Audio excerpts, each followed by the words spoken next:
welcome to Two Steps Ahead Podcast. Two Steps Ahead Podcast, highlighting the stuff we've stepped in so you don't have to. My name is Son Edom, alongside somebody who went hunting for Bigfoot, but only found Daryl. Tara Hoke-Shiro. Hey guys, how are you? Welcome back. So we come into the podcast, as we'd mentioned in past episodes, where we don't really talk much about what we're going to say. We might talk about the topic and banter back and forth about what we should talk about. But then when it comes to the heart of these podcasts, we just get together and then we start sharing basically from our hearts, really, if you want to be honest about it. And so what you get is raw and real. It's the first time I'm hearing what she has to say, and usually it's the first time she's hearing what I have to say. Mm-hmm. And so we came into today with a couple of ideas about something to talk about. But as we were setting up and getting ready to go, it kind of came to the surface. Our slogan, so to speak, is highlighting the stuff we've stepped in so you don't have to, but that also goes to highlighting the stuff we're standing in. We kind of joke about that sometimes, so you don't have to, or maybe you're standing in it too. And so today we're going to actually talk about something that just kind of came up off the conversation that we had while setting up, and that is something that Tara's been going through as of late. And so I will let her basically explain what she's going through with the question, why are you feeling so blue? I feel like I should break out into that song, Blue. Like Blue's Clues. Right? Give us the clues as to why you're blue. Right. What's wrong? I'm depressed. Why? And I feel like depressed. I feel angry. I feel like, I don't know about despair. I don't know if but I'm just sad and I don't have the words. Like I have all this stuff going on, like on the surface, there's all these things happening, but then underneath, like, I don't know what to say. I don't know what I have to say. I don't know what I feel about things. And it's just causing me a lot of like depression. I just want to sleep. I just want to, I don't want to do anything. Well, I'm here, so the world's now better. So we can start with that. Exactly. But, okay, so we've talked in the past about different things similar to this. And one of the things that we try to at least talk about is how to handle that. Mm-hmm. So you're not really knowing what the cause is maybe, but how are you handling things right now? I mean, you say you don't want to sleep or you just want to sleep a lot. Mm-hmm. So are you taking healthy steps, healthy things to do to at least try to combat the stress and the depression and the anxiety from building and building and building? Well, we still at that moment where we're still trying to figure it out before you can. Yeah, I'm kind of both. I'm still trying to figure it out. I think I understand what it's coming from, which we'll get into, but I go out for a walk or a run every day. So that's a good stress reliever because it gets the adrenaline going. It cleans everything out. Trying to, drink a lot more water than I normally do. Trying to sort of eat right, but that's not really working because I just want comfort food. So In-N-Out has been my go-to. I've had some In-N-Out and I've had some pizza. I've had some, things that are not. Now you're making me hungry. I know. We'll In-N-Out sounds good. It does, doesn't it? Double. We'll be back right after this. We'll go to In-N-Out.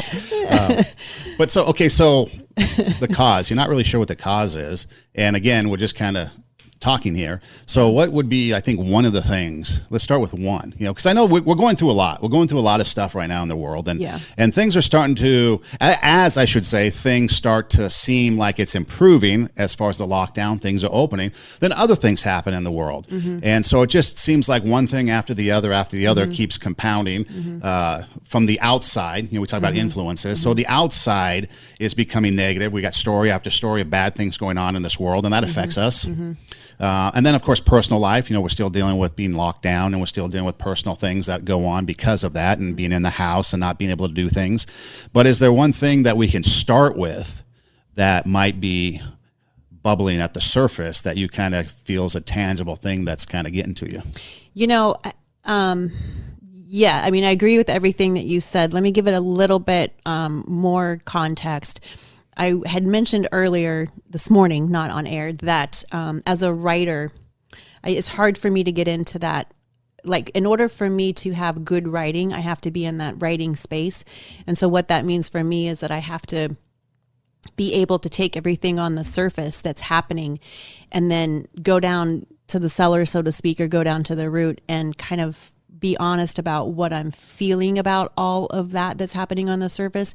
And right now I feel very bottled up. I feel like I haven't posted, which it sounds odd, but I haven't posted on my Instagram or social media in a week because I quote unquote feel like I don't have anything to say, or I don't know what to say, or I don't know what's the right thing to say, the proper thing. And, but the deeper issue is that's what I'm feeling all stopped up. And so I think the issue, I guess, is that there are so many things happening on the surface. You mentioned the lockdown.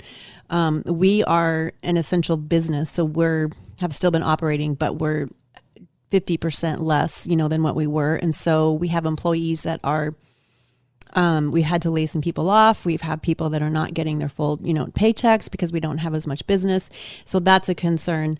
The economy is obviously a concern. It makes me really sad that our society is fighting against each other. So we talked a couple episodes ago about the mask, right? Should we wear a mask? Should we not wear a mask? Every time we turn on the TV or the internet, it seems like there's yet another video of people shouting at people wearing masks, shouting at people that are not wearing a mask, and there's confrontations. And then you turn on the news, and you turn on one network and they say, yes, you absolutely should wear one. And you turn on another network and they're like, you're taking away people's rights, and I don't understand, what the big deal is. Then we have, the issue of people locking down versus people that need to work. And for some reason, we pitted our society against each other. And so we're making the people, it's in my view, it's the way I'm interpreting this, it seems as if we are saying the people that have gotten sick and died, or the people that will get sick and died, are more important than the people who are suffering financially, economically, and as a result in their homes. And a lot of times, they're not as important as the people who are going to get sick and are going to get die. And I don't understand why we're pitting people against each other. And so again, you turn on one news network and it's like, we need to open the society. This lockdown is ridiculous. It's not helping anything. There's no evidence. And then you turn on another channel. It's like, what are these people doing? And then they're showing pictures of people partying and all this kind of stuff. So it's kind of like, number one, who do we believe? Because you have these networks that are quote unquote, they've arrived. Right? You get on TV, that's I guess that means that you've arrived and you're smart, right? If you made it all the way there. I know that doesn't mean that, but but theoretically, sarcasm. Yes, that was sarcasm.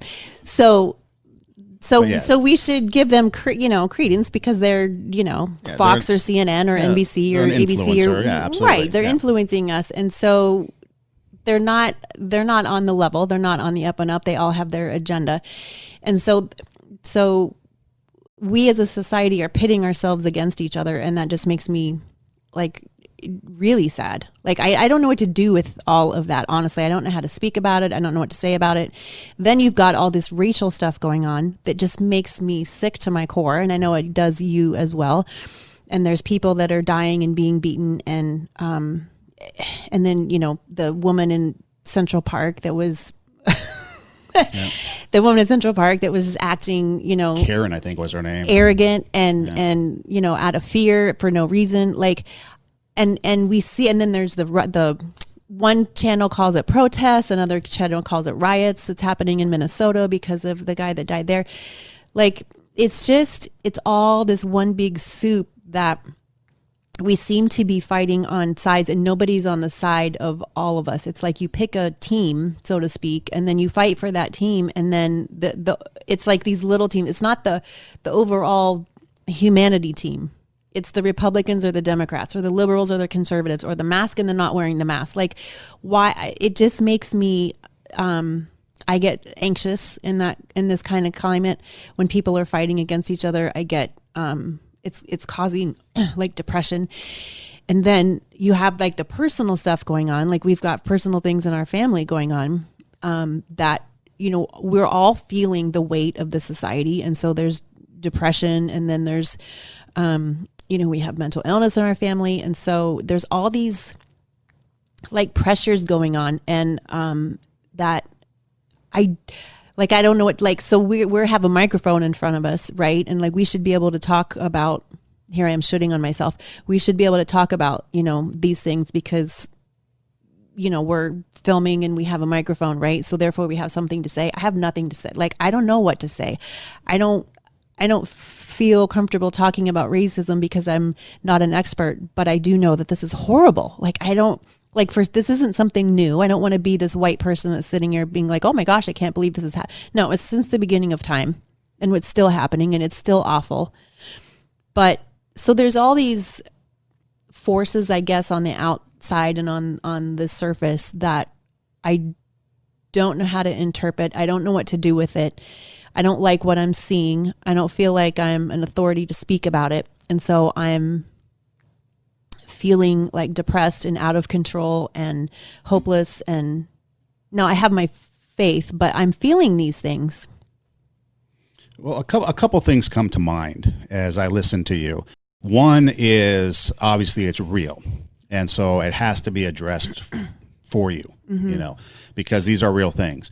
But then two, I'd like to preface it by saying what we say a lot on this show is people like to put things in black or white. It has to be this way or it has to be that way. And if you're not this way, then you're wrong. If you're not that way, well, then you're wrong. And there's a lot of gray areas in there as far as there's not just one way or another. There's multiple ways. You take some of the things that you talked about, and each incident, there's unique circumstances to it. Okay. And so one, we have to realize that it's not just going to be if you're a mask wearer or a non-mask wearer. Okay. You can't judge the other person, in my opinion, based on what it is, whether they wear one or not, because you don't know the other person's circumstance into it. So again, we got to be careful not to just go black or white or this way or that way or one way versus the other. I think there's multiple avenues that we can take. Two, we have to, what we talked about as well, is who's influencing us. You mentioned news networks, you mentioned social media, who's influencing us and who are we listening to?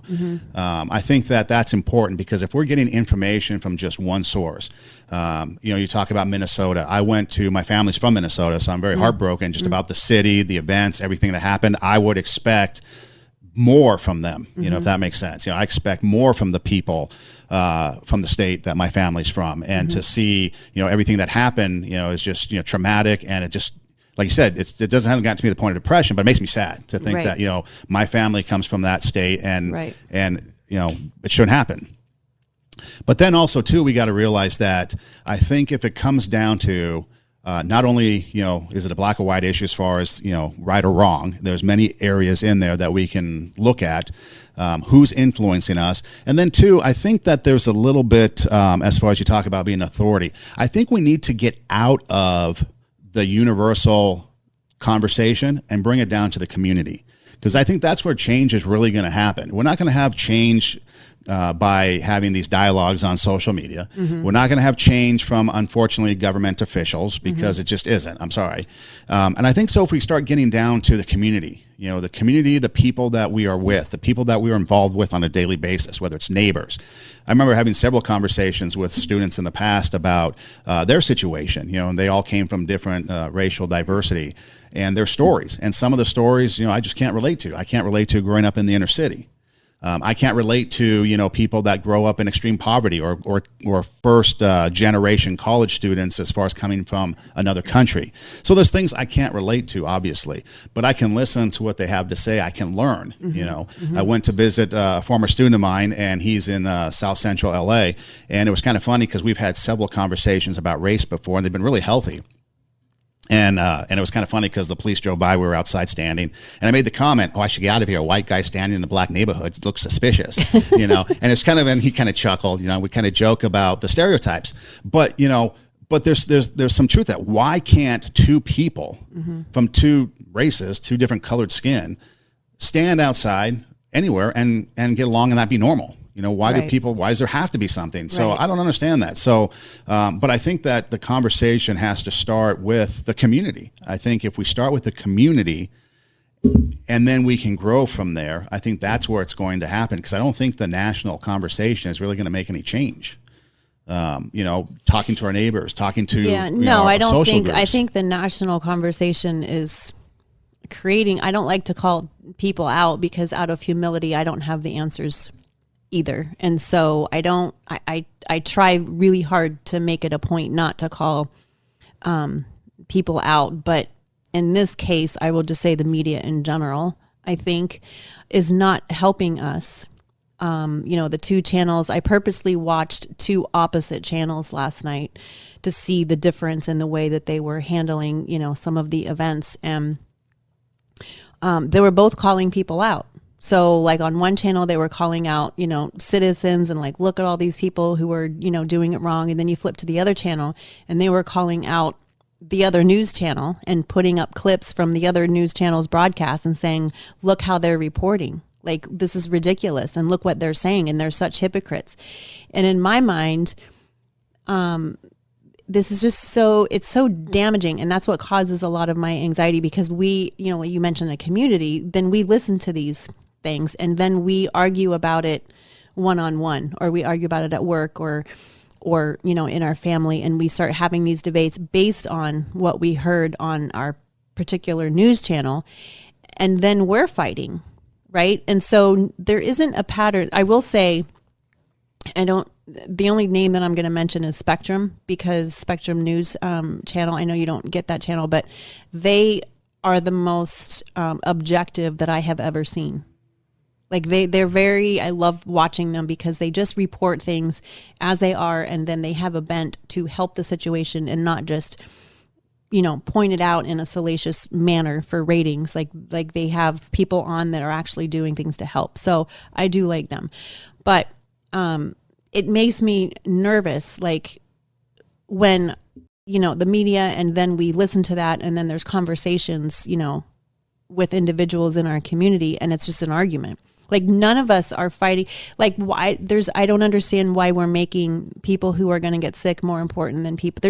There's so much going on right now. There's domestic violence going on. There's a rise in drinking and poverty and pornography and child abuse and sex trafficking. Like all of these things, there's people being let out of jail for just because of, it's cruel to keep them there, to get sick. So they're letting all of these people out on the streets. Right. And there's people that are getting arrested that should be put in jail that are not. Like there's all these things that are happening, and it's kind of like we're saying, they're not as important as the people that are going to get sick. I don't want people to get sick. I don't want people to die. I mean, up to date, we're up to 100,000 people. But I get really anxious when the conversation, we're pitting one group against another. So we say that racism is bad, right? But I mean, we're kind of sort of pitting people against each other, and we're still doing this hierarchy in this class. Like, oh, the people that are going to get sick and die are more important than the people that are being abused and can't work and are losing their homes, and, all these horrible ripple effects that is going on. So do I have an answer to that? No, but I would like to have the conversation that is about everybody, that includes everybody and not one or the other. And I feel like the more that we talk about, especially the media, the more that we talk about one side or the other, I think we're already doomed. I think there's political shows that will point out the opposing party, and the entire show is those people are idiots.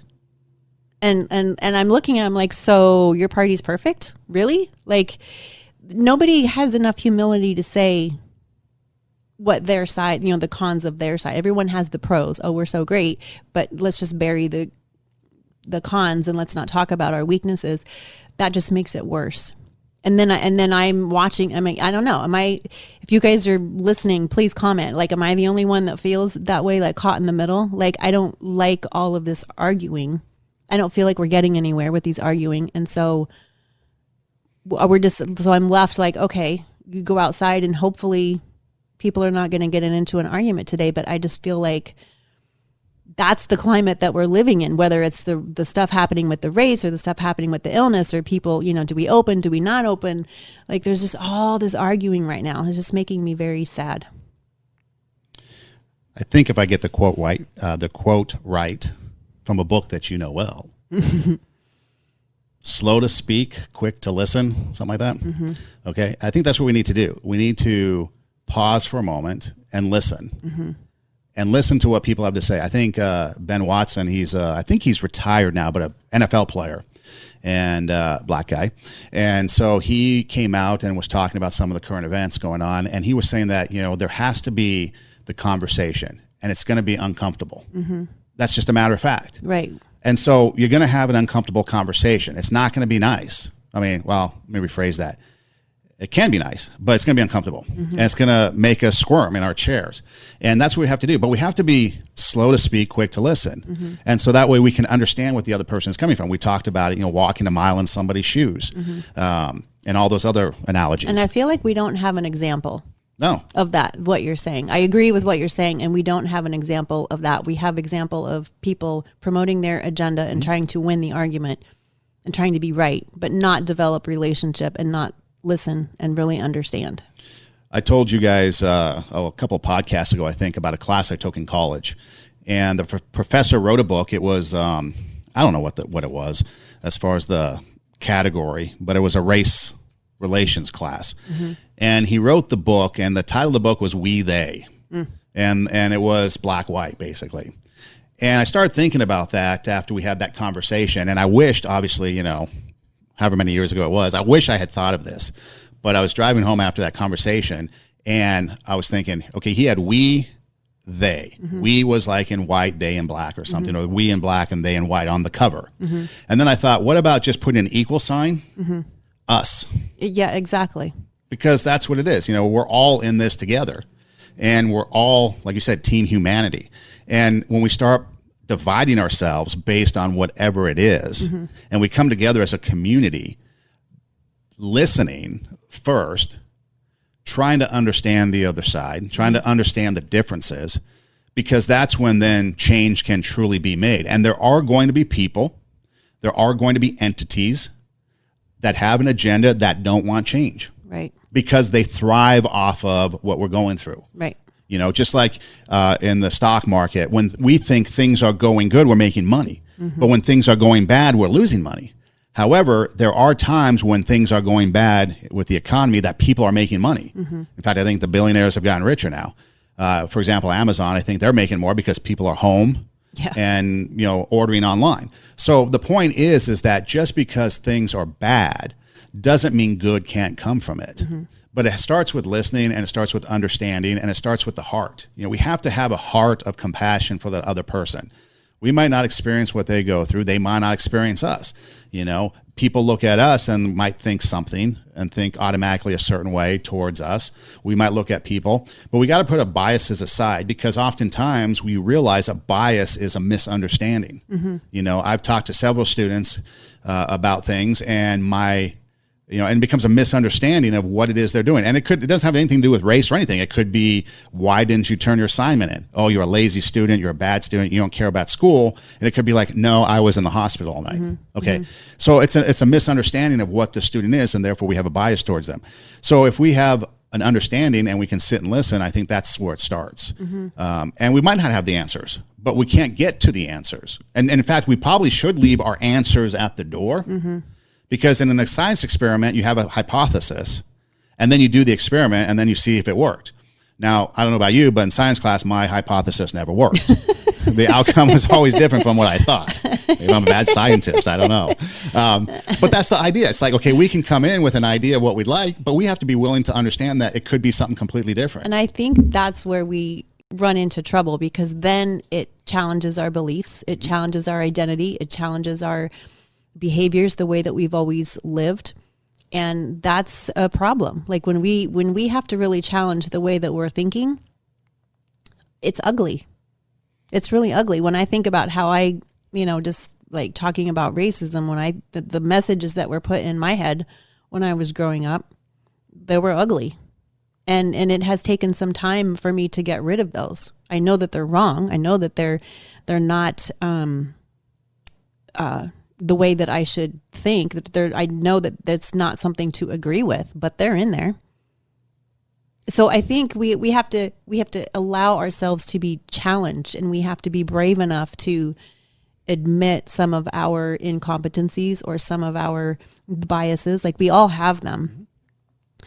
And we're not, a lot of us, self included, it's very difficult to admit that, especially in certain state. Like we could sit and talk privately and be like, oh yeah, and admit something to each other. But then it's a whole nother challenge to say it on a microphone in front of a camera and put it on the internet for perpetuity, right? Or in front of a family member that might attack you, for what you're saying, or a coworker or whatever. So it's hard. Like we pick and choose when we want to be honest, and we pick and choose, when we want to be vulnerable. But the reality is that we have to, at least with ourselves, we have to say like, what do I think, and what is the reality? Because sometimes we think like, oh, I think this, I think poorly against another race, but wow, I would really get in a lot of trouble for that, or I would get I can't think that way. That's not helping. So the understanding, I think, starts with ourselves and gives ourselves some grace. Like, well, why do I think that way? Well, where is that coming from? And why do I have that instinct or that knee-jerk reaction? And just challenging ourselves and allowing ourselves to have it so that we can understand it, so that we maybe can grow and learn from it and get rid of it. But if we keep saying, ooh, that's ugly, I'm not going to let that out, it's going to come out and you're not going to change. It's going to make it worse. So I think giving ourselves the grace and the understanding first, and then giving the grace to other people and allowing understanding and allowing discomfort to come, and allowing, a lot of people will unfollow people from social media because, oh, I can't stand the way that person thinks. Well, guess what? They're a fellow citizen. And sometimes I like to know what people think that are saying all these awful things. Like, where's that? Like, there are people I'm like, oh, I don't want to see that on my feed. But then if you stop and think about, like, where is this coming from? Why is that person thinking that way? And we just like segregate ourselves into these little clusters of people who think like us, and, so that way it's safe and we don't have to be challenged. We don't have to have the conversation. Then, we're living in this false, safe community, and then we're shattered, when things happen and we don't know how to communicate. We don't have an example on media, how to have a conversation without getting derogatory with people that disagree with you. So I think Michael Jackson was right when he's saying it starts with the man in the mirror, asking him to change his ways. Yes. No, because it's true. Because, okay, here's something that forever has befuddled me. Okay. You can drive down the street. There's an elementary school. Yep. Kids of all colors. Yep. Are playing together. Okay. Kindergarten, first grade, second grade, whatever. High school comes along, maybe young adult. Now those same kids are at odds with each other. Mm-hmm. Why? What happened? Mm-hmm. What was their influence? Mm-hmm. What was their experience? Was it some outside influence that came in and said, hey, you can no longer associate with that person because X, Y, Z? Mm-hmm. And so I think we have to understand that there's a lot of influencing that goes on that is not good, and we need to turn it out. Mm-hmm. There was another guy I worked with at the sports station when I was at the sports station, and he was a black guy, and we'd sit down and we'd talk a lot about these things. And he was telling me that he was from the inner city, and I'm one that will like to ask questions. Mm-hmm. So, for example, if there's a stereotype, so the stereotype in the black community, at least for this conversation that I was having with this guy, was where are the dads? Why? Because he was telling me about his life, and it's like, where's your dad? How come you're raised by your mom? How come grandmothers raise you? Those type of questions. And so he was talking this one particular time about how, as he was growing up, he was starting to hang out with people, and then it became a choice. The gangs were pulling him, mm-hmm. and the church was pulling him. Mm. And he had two choices. Which way is he going to go? And so fortunately for him, the church won out, and so he moved away from the gangs. And so he was so fortunate because he felt like he probably would be in jail or dead, at the time of the conversation. Mm-hmm. But he was saying that there's so much influence out there and so much pressure, and the influences on him were so strong. But for a lot of people, there wasn't that second influence, mm-hmm. like the church, for example. For him, he didn't have an alternative. Right. For a lot of them, it's just it's just one influence. And so as we have these kids on the playground, and as they grow up, what are the influences that are being put on them? As you sit and listen to the news, anytime something happens, I always like to think my own thoughts first before I go to the news. So I'm always late to the news anyways. So I'll go, what are my thoughts on this first? And then I'll think about it. And then I'll go and maybe catch up on the news. Now, there's a difference between news and opinion news, too. So that's the other thing. So you mentioned Spectrum. Spectrum sounds like it's more journalistic news. It is. Versus the opinions that Right. we think are news on the networks and Right, stuff. right. Okay. So we have to be careful. And so I like to form my opinions first and then go and see how they are. And so I already have what I think about something, and then I can judge whether or not someone saying something on TV is valid and worth, okay, yes, or rejecting because it's ludicrous. And so you just have to, for me, that's how I kind of like to approach things, because, yeah, people are going to influence us, and then that influence goes to social media, and then social media goes to everybody else, and now we're pitting sides. Right. And we want to belong. There's a deep need for us to belong. And so even if we don't agree with it, we feel this need to belong. And so go ahead. No, I have no problem not belonging. So my opinions could vary depending on, like, I don't have to be with the majority. In fact, most of my life I've lived in the minority as far as opinions, and I have no problem being on an island with how I think, because I do not conform to groupthink. I am open to other people's ideas, but I do not conform. And so for me, it's a little bit more difficult. Again, we go back to understanding. Remember, I don't understand why you can think this way because I'm this way. That's another one of those things. I don't understand how people conform to group we don't thought. agree. Yeah, we this is one of those subjects that we just don't see eye to eye on because we've had two different upbringings. Right. And so, I don't get it the way that you think. And I come from a world that a lot of insecurity, a lot of shame, a lot of fear. And so it's always been important to me to belong, or to feel like I've belonged. And so then when it comes up against these bigger issues, it's like, who do I agree with? It's like, do I agree with it? And then you see a statement, like a tweet from somebody. It's like, oh yeah, I agree with that. But then you see another, it's like, oh yeah, I agree with that. And you're right. We're getting sucked into, like, which side do we want to be on? And that's not how we should be thinking.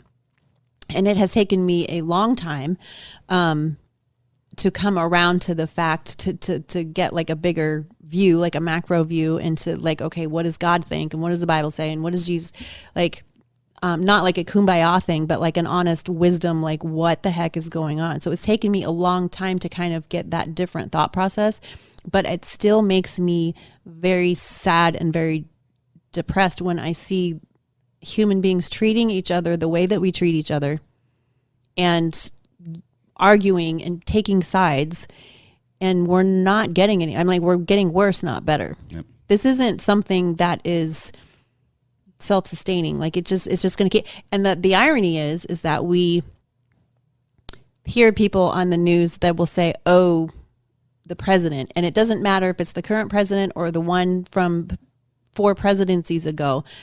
This has been a common theme. Oh, the president is dividing us.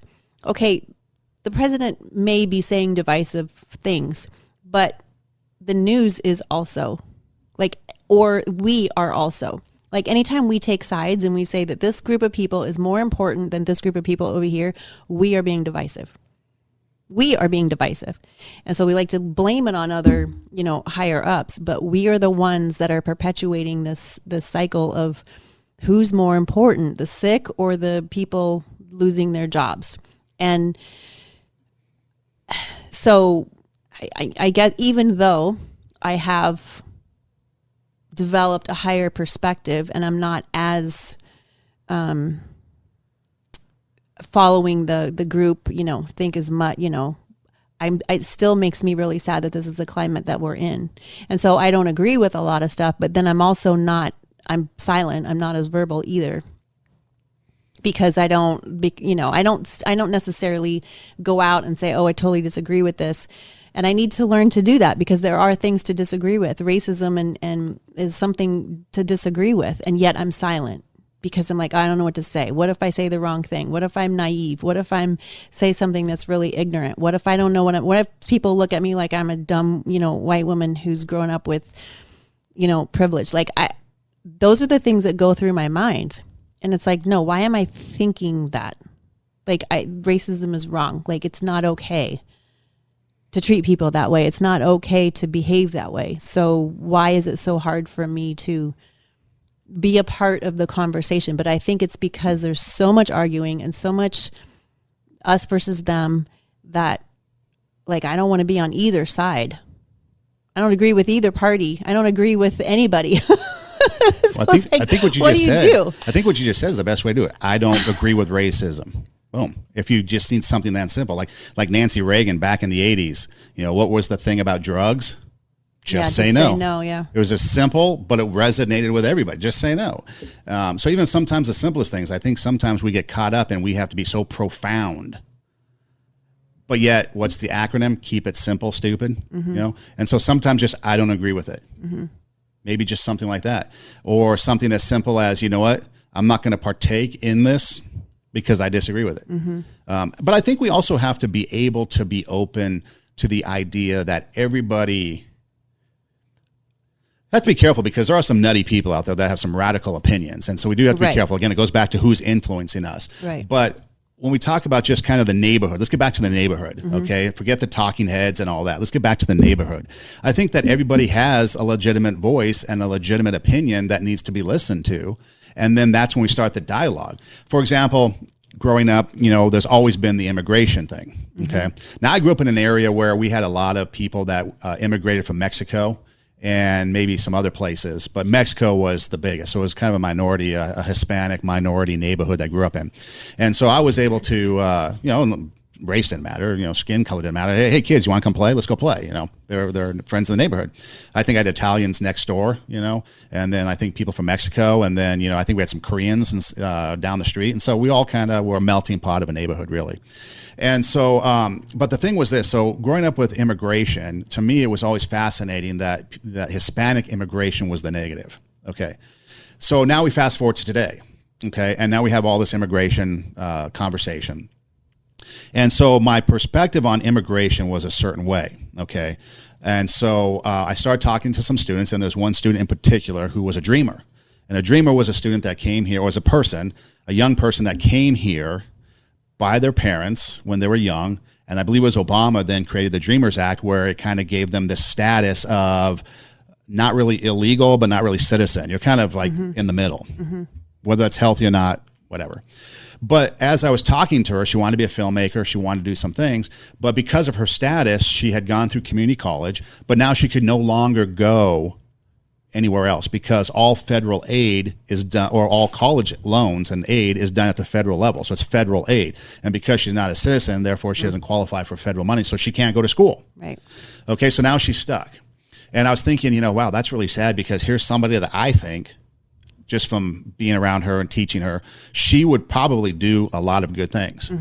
She'd probably do a lot of things I don't necessarily agree with politically, but she'd do a lot of good things. Okay. So take out my views on it. What's the best thing for her? Right. And so we tried some things, but it just it wasn't going to work out. And then the pandemic hit and, whatever. But the thing was, it was kind of sad because here's somebody that kind of changed my perspective on things because you got to get to the person. And you got to take it individually, and you can't just lump people together. Right. You can't just lump, stereotypes, because you have people that are there, and it's real, and it affects them. And I think, again, you can talk, the political climate. If you really want to blame people, we should probably look at ourselves, because how many people have been in positions of power for many, many years, 20, 30 years, and we're at the same place. Yeah. But yet we keep putting them there. Right. Why? Why don't we look for other people that want to really make a change? Why don't we? And so again, maybe it goes back to us. And that's why we can't worry about the national level. We can't worry about the bigger. We have to, I think, worry and focus on the neighborhood and the community and the real people. And us. Yeah. As individuals, the way that we treat people and the way that we it starts with the world. Yeah. The person in the mirror. And what's our heart like? Because if you have a compassion for somebody, if you just have compassion for people, it doesn't matter what they look like. You're going to have compassion for everybody. Right. But I don't think you should be dismissive of yourself as to who you are, thinking you don't have a point, you don't have something to say. Because if we start doing that, was it silence? Isn't that just as bad as committing the act or something like that? Yeah, I don't know. Well, yeah, that is part of it, that I feel like I don't have a right to say anything, or that is definitely part of it.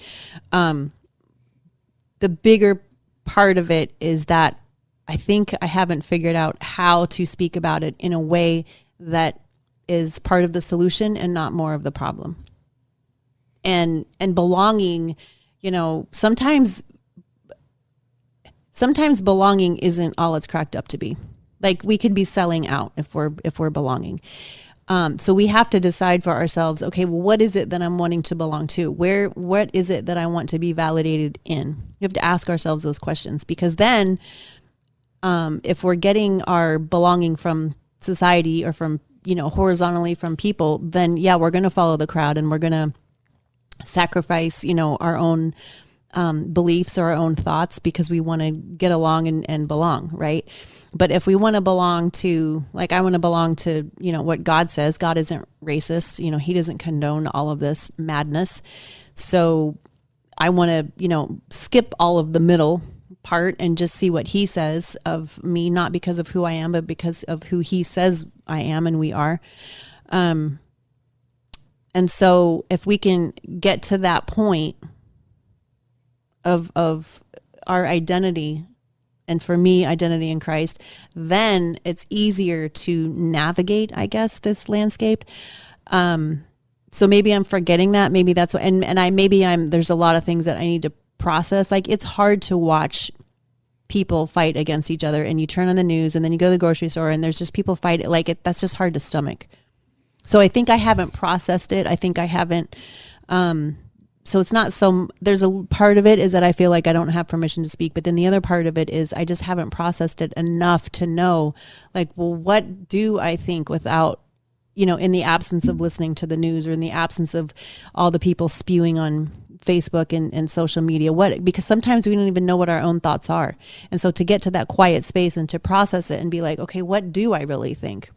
This is, take away all the noise and what are my own thoughts? I haven't gotten to that point and settled myself down enough to be able to write something with some coherence that makes sense. I'm just so agitated on the surface about what's all going on that it's just causing this like bottleneck in me. And then I feel like part of it is that I don't know what to say to quote unquote fit in. So that's dysfunction. And then the other part of it is that I just haven't been able to settle myself down and to really process and assimilate, okay, what is really going on here? Is it more shame and fear? Is it, I can't even say right now because I haven't done it. So something is going on under there that's causing me to feel, that I don't have control, and everywhere I go, people are just fighting and arguing, and the economy's, tanking, and people are getting sick and dying, and it's like, It's a lot to take. I think it goes back to what MC Hammer said. We've got to pray just to make it today. He said that? Yeah, the song he sang. Okay, to pray just to make it today. Yeah. But no, for you, perhaps maybe it is, getting back to your faith, getting back to, what the Bible says, what your beliefs are, maybe starting there. And asking God for guidance. Mm-hmm. For others, maybe it's just taking a moment to sit there and kind of reflect on what it is. I guess it's the idea of becoming the change that you want to see. If you want change to happen, it's not going to happen unless you start making the change. Mm-hmm. So if you want people to be nice to people, then you should start being nice to other people. Exactly. So if you see two people, and you have to be careful because you don't want to be an escalator. Mm-hmm. So you want to be a peacekeeper. So if you see two people. Peacemaker, not peacekeeper. Oh, peacemaker. You could be a peacekeeper. No. Because keep the peace. No, but if you see two people going back and forth, you might want to intervene, like, hey, instead of taking a side, be like, hey, just go your separate way. And, how are you going to respond? I don't even want to throw out an answer really, because, it's not really about answers, but, being that person that makes a change, being the person that's going to sit there and maybe start the conversation, mm-hmm. It could be something, okay, how many times you sit there and be like, I don't know what to say. Mm-hmm. Well, say something, oftentimes I've started conversations with students, I'll be like, hey, so what's it like living in the inner city? Mm-hmm. Or, hey, what high school did you go to? Well, I went to Dorsey High. How was that? And Dorsey was the inner city. Or, I did this or I did that. Just start the question, and find out what people are going through. Asking questions, I think you hit it right on, is the key to understanding. And may I announce that we are... The mascot is back. The mascot is awake. We are filming in our home studio. And this is Ginger that you can hear barking in the background. She is 16 and a half. She's going to be 17 in October.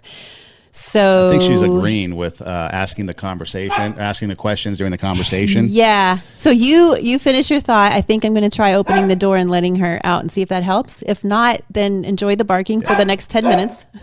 Go ahead and take it away. And so anyway, so when we sit there and we start to want to make that change, I think what we have to do is we have to be able to just ask the questions. Because if we ask questions, then we get answers from those people that we're asking the questions to. And then we can have a better understanding of what it is they're going through, because we might not understand, especially in this day and age with so much going on. You could have somebody sitting there who lost a job. You could have somebody who is susceptible to health issues. And so that's why for them, their experience, it's a little bit more serious. And so that's why they want people wearing masks. That's why they want, people to act a certain way, because for them, it affects them a little bit more than it would be me. For me, I'm kind of healthy, at least I think I am.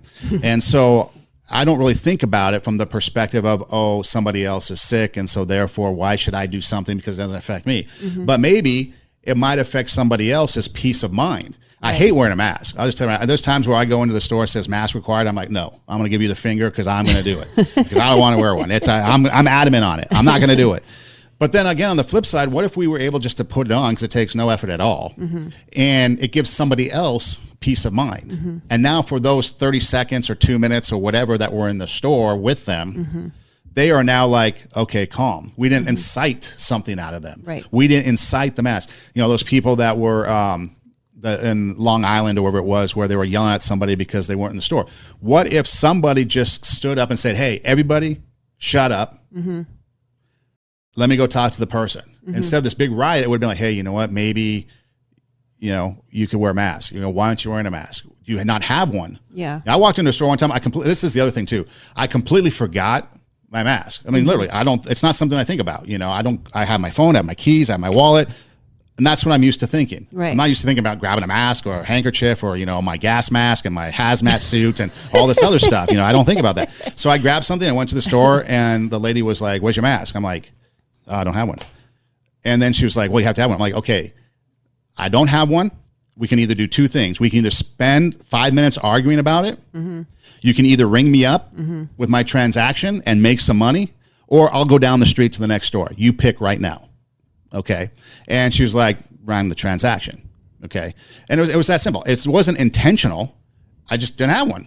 And I wanted to grab a couple items, and I was in and out in like 2 minutes. Mm-hmm. And if she wouldn't have argued with me, it would have been less. Now people are like, oh, you should have your mask. I forgot it. It's not something I'm used to carrying around. I completely just forgot it. Mm-hmm. And I didn't have anything else to do. So again, you want me to leave and you miss out on a sale? Do you want to ring me up real quick and I'm out in 30 seconds? Or do you want to sit and argue with me about it? Mm-hmm. And I wasn't going to argue with me about it because I was about to leave. So in that case, in that situation, it was just something I completely forgot. In other cases, I have it. Okay, fine. I'll put it on. I don't want to. I don't like it, but I'll put it on because it gives people peace of mind. That's fine. And so again, maybe understanding the other person. So instead of snap judgment, why is this happening? Why are you doing what you're doing? Why don't you like me? Mm-hmm. Why don't you like me? Or if somebody is, hey, why don't you like me? I'm a person of color. Why don't you like me? Well, what gives you that perspective? Well, because X, Y, Z. No, you misunderstand me. That's not mm-hmm. it at all. And now mm-hmm. there's a misunderstanding. Mm-hmm. I mean, it's kind of like, I don't know, maybe you understand it a little bit more being a woman, but it seems like sometimes a lot of misunderstandings, like in high school, because I don't think guys really go through it, but there's a lot of misunderstanding with like teenage women, mm-hmm. teenage girls, they kind of misunderstand things, I think, a lot more. Yeah. And guys are just like, hey, whatever. And so I think it's kind of like that. It's kind of like, and then you talk it out. And then after you talk it out, like, oh, everything's fine. I just needed you to spend more time with me. I just needed you to have a conversation with me. And I think a lot of times we're not willing to go through the discomfort of talking it out. Because like I mentioned earlier, we might have some things that challenge us and we might have to change our beliefs, or we might have to think, wow, Uncle, Sam was wrong when he told me this. And we don't want to think poorly of Uncle Sam. So, we it's better just to protect, what we have, and then make the other person in the wrong. So I think there's a lot of, it starts with understanding, ourselves. It starts with giving ourselves grace and saying, okay, this is what I'm feeling. So I'm going to allow myself to feel this way. Now, am I going to feel this way forever? No. I usually go through these episodes, often enough that I know that, like, okay, a couple of days, then I'll get my legs back and I'll be able to the words will start flowing again, the thoughts will start flowing again. But there's times when, life just comes and it's like, oh my gosh, like I can't process all this. There's just too many things happening all at once, But it comes from, like you said, asking questions and being willing to hear the answer and not going off the handle once you hear the answer. It's like, okay, what does that mean? What does that look like? How does that, change my viewpoint? How does that change the way I think about you or about the situation? Does it mean that I was wrong? Do I have to apologize?